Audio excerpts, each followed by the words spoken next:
2 अक्टूबर वर्ष 2019 गांधी जयंती का पावन दिन। इस दिन हमारा देश गंदगी की जंजीरों को तोड़कर खुले में शौच मुक्त बना। बापू के स्वच्छ भारत के सपने को देशवासियों ने एकजुट होकर प्रधानमंत्री नरेंद्र मोदी की अगुवाई में पूरा कर दिखाया। सभी भारतवासियों की मेहनत और निष्ठा से एक स्वस्थ और एक सशक्त भारत की नींव रखी गई। लेकिन यह स्वच्छ भारत की लड़ाई का अंत नहीं था, बल्कि सफलता का एक पड़ाव भर था। अंतिम विजय तो अभी बाकी है। आने वाले 5 सालों में ओडीएफ भारत को ओडीएफ प्लस की ओर बढ़ते हुए स्वच्छ भारत के इन 5 मुख्य अंगों को अपने जीवन में लागू करना जरूरी है। शौचालय के प्रयोग की निरंतरता आदत बनी रहे, इसके लिए सुनिश्चित करें कि शौचालयों का इस्तेमाल हर कोई, हर रोज और हमेशा पूरी जिम्मेदारी के साथ कर रहा है। शौचालयों की सही देखभाल और साफ सफाई का ध्यान रखा जाना भी बेहद जरूरी है।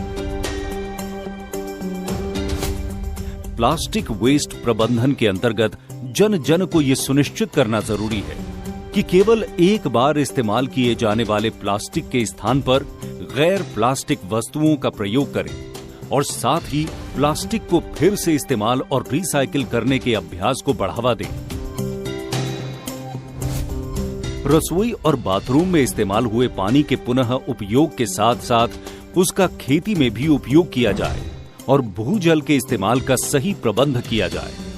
याद रखें कि पानी का बिल्कुल अपव्यय न हो। बायोडिग्रेडेबल कचरे के प्रबंधन के तहत ठोस कचरे से कंपोस्ट बनाया जाए और ज्वलनशील गैस का भी उत्पादन किया जा सके।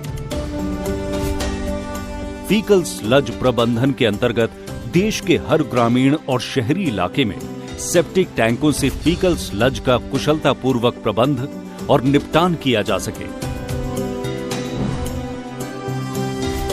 ग्रामीण इलाकों में 2 गड्ढे वाले शौचालय का प्रयोग बढ़ाएं।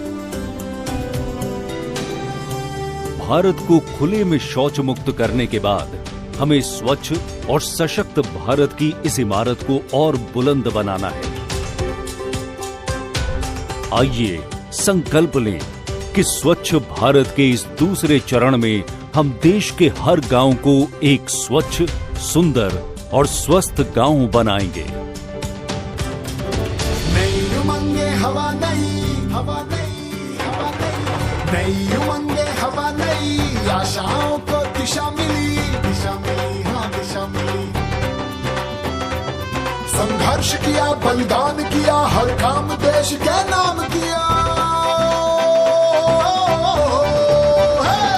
कठिनाई का पल बीत गया, ऐ देश मेरे तू जीत गया। अब नया है सूरज, नई भोर, ऐ देश मेरे तू जीत गया। कठिनाई का पल बीत गया, ऐ देश मेरे तू जीत गया। अब नया है सूरज, नई भोर, ऐ देश मेरे तू